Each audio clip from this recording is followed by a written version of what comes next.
Dimebag Darrell. On December 8, 2004, 38-year-old Darrell Abbott walked onto the stage at the Alrosa Villa nightclub in Columbus, Ohio. Abbott, known worldwide as Dimebag Darrell, was the guitarist for the heavy metal band Damageplan. The venue held approximately 250 fans who had packed into the small club to see the performance. It was the band's first song of the night. Darrell stood at the front of the stage, his signature Dean guitar in hand, starting the opening riff. The crowd was loud and the energy was building. Security at the venue was minimal, with only a few guards positioned near the stage. The band had been on tour for months, and this was supposed to be another routine show in a string of performances across the country. Less than 2 minutes into the first song, a 25-year-old man named Nathan Gale climbed over the front barrier and rushed onto the stage. Witnesses said he moved quickly and deliberately toward Darrell. Gale pulled out a 9mm handgun and fired repeatedly at point-blank range. Darrell was shot multiple times in the head while still holding his guitar. He collapsed instantly and was dead before hitting the stage floor. The music stopped abruptly as chaos erupted. Gale continued firing into the crowd and at other band members. He shot and killed 3 more people, including a fan who tried to shield band members and an employee who attempted to tackle him. Another band member and 2 fans were wounded before Columbus police officer James Niggemeyer entered the venue through a back door and shot Gale once in the face, killing him immediately. Paramedics arrived within minutes, but Darrell was pronounced dead at the scene. The entire incident lasted less than 90 seconds from the moment Gale jumped on stage to when Officer Niggemeyer fired the fatal shot. The Alrosa Villa temporarily closed after the shooting and later implemented metal detectors at all shows. Darrell's death occurred exactly 24 years to the day after John Lennon was shot.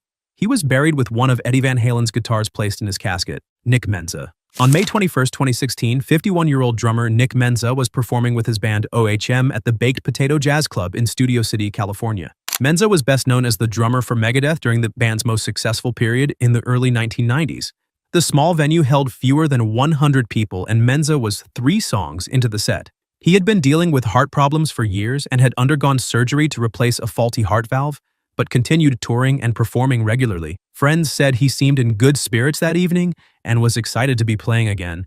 The audience was close to the stage in the intimate club setting, with fans standing just feet away from the band. During the 3rd song, witnesses noticed Menza's drumming became irregular, and he appeared to be struggling to maintain the rhythm. His arm slowed and his posture sagged forward over the drum kit.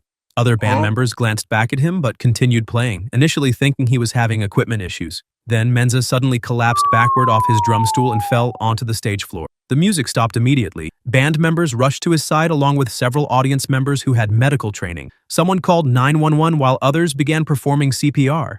Menza was unresponsive and showed no signs of breathing. His face had turned pale and his pulse was extremely weak. Paramedics arrived within 8 minutes and took over resuscitation effort. They worked on him at the scene for nearly 20 minutes before transporting him to a nearby hospital. Despite aggressive treatment, Menza was pronounced dead shortly after arrival. Doctors confirmed he had suffered a massive heart attack brought on by congestive heart failure. The autopsy revealed severe coronary artery disease that had likely been developing for years. Video footage from the show captured the entire incident and was later reviewed by medical examiners to establish the timeline. The Baked Potato held a memorial concert for Menza 2 weeks later, and his family established a scholarship fund for young drummer Les Harvey. On May 3, 1972, 27-year-old guitarist Les Harvey was performing with his band Stone the Crows at the Top Rank Ballroom in Swansea, Wales. Harvey was the lead guitarist and a founding member of the Scottish blues rock band. The venue was filled with approximately 1,500 fans. It was early in the set and the band was playing their 4th song. Harvey stood at the front of the stage wearing a white shirt and holding his Gibson Les Paul guitar.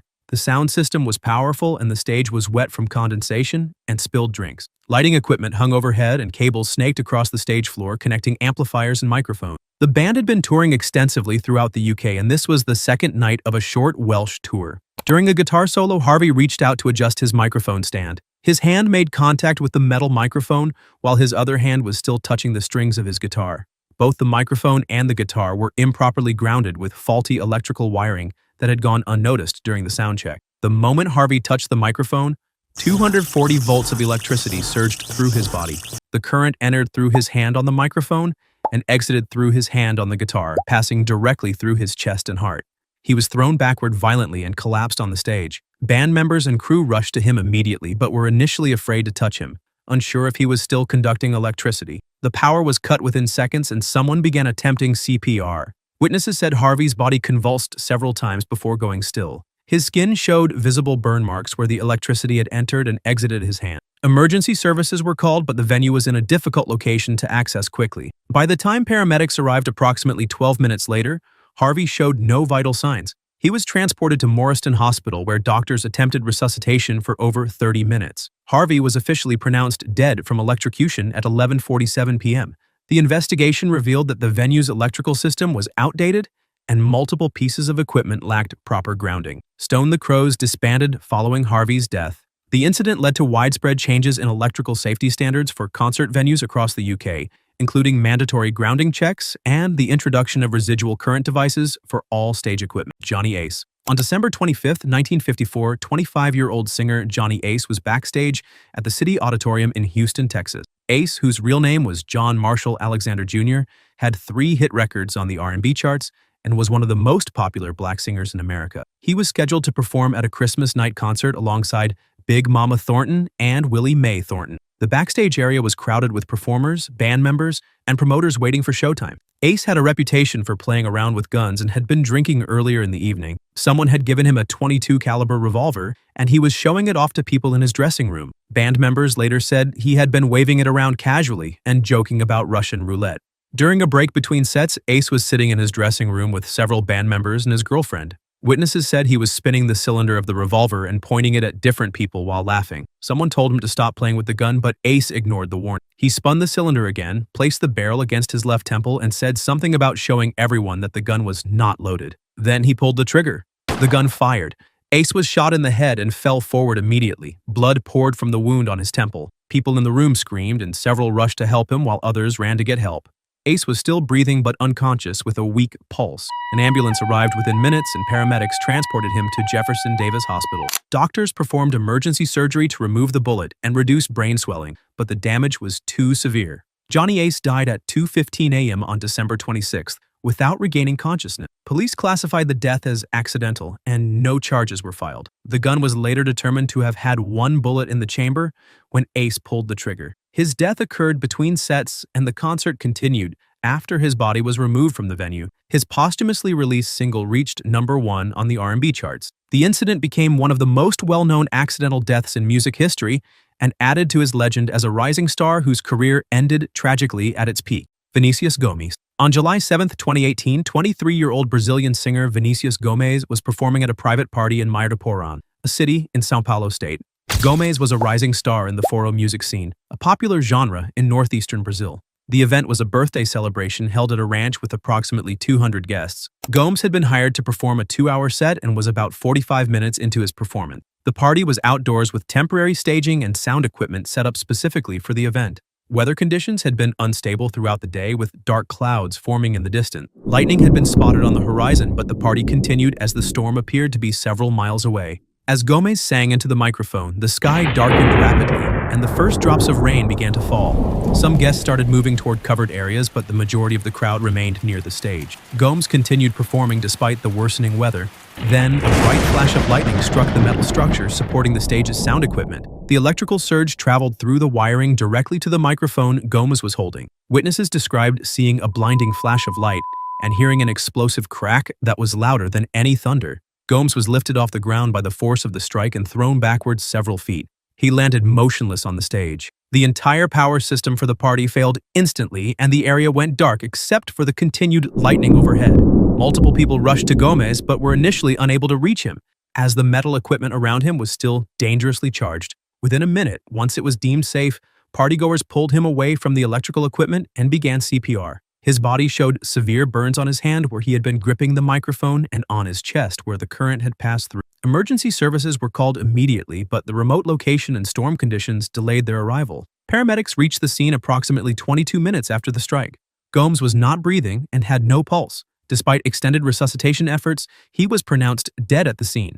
Medical examiners determined he had died instantly from cardiac arrest caused by the lightning strike. The party was immediately canceled and guests were evacuated.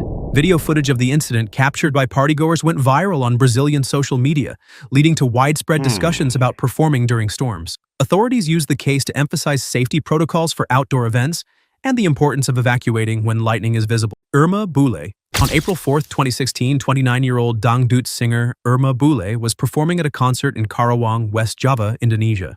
Bule was known for her unique performances where she danced with live snakes draped around her body as part of her stage act. The outdoor concert had drawn several hundred fans. She regularly performed with pythons and other non-venomous snakes that were handled by a snake wrangler who traveled with her. That night, she was using a king cobra in her performance, a highly venomous snake capable of delivering fatal bites. The cobra was supposed to have its mouth taped shut as a safety precaution, but the tape had not been properly secured. Midway through her set, while Bule was dancing and singing with the cobra wrapped around her shoulders, the snake became agitated. The tape covering its mouth came loose. In a sudden movement, the cobra struck and bit Bule on her thigh.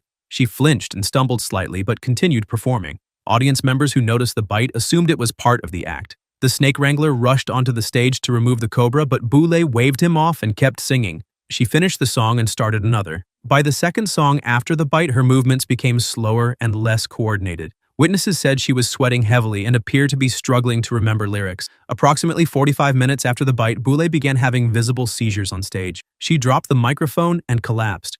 The music stopped and the snake wrangler and other crew members carried her off stage. Someone called for an ambulance while others attempted to keep her conscious. Her breathing became labored and irregular. She began vomiting and her muscles were convulsing. By the time paramedics arrived 15 minutes later, Bule was unconscious and unresponsive. She was transported to a local hospital where doctors administered anti-venom, but the delay in treatment had allowed the venom to spread throughout her system. Irma Bule was pronounced dead at 1:20 a.m. from respiratory failure caused by cobra venom. The investigation revealed that the snake handler had failed to properly secure the cobra's mouth and that Bule had refused immediate medical attention after the bite. The incident led to calls for banning live snakes in performances across Indonesia. If you enjoyed this video, subscribe for similar ones and feel free to drop suggestions for the next video in the comments.